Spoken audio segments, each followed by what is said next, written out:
Halo teman-teman, aku mau share cara mencetak adonan galantin di dalam loyang ya. Jadi adonan kali ini aku bikin pakai file paha ayam cincang aja. Kemudian untuk bahan-bahan lainnya itu sama seperti adonan yang aku gunakan resepnya di kelas online galantin ya. Tapi pada saat aku bikin adonan ini memang ada sedikit perubahan takaran, hanya resepnya itu aku lupa nyatetnya di mana, kertasnya nggak ketemu. Jadi di sini aku share hanya cara pembuatannya aja ya.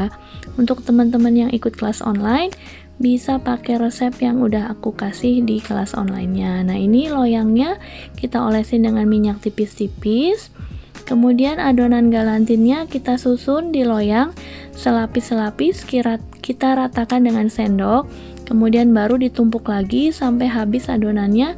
Kita ratakan supaya adonannya padat dan rapih ya, supaya teksturnya nanti hasilnya halus dan tidak ambyar gitu ya. Jadi adonannya harus padat dan adonannya harus halus banget deh kalau untuk dicetak di loyang. Kemudian kita oven dengan cara steam bake.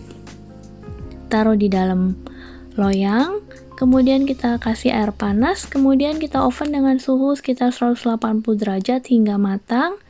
Kemudian setelah itu kita lepas dari loyangnya, kita beri olesan ya. Ini sebaiknya tunggu dingin dulu baru dilepas dari loyang. Ini loyangnya kebetulan aku pakai agak kebesaran.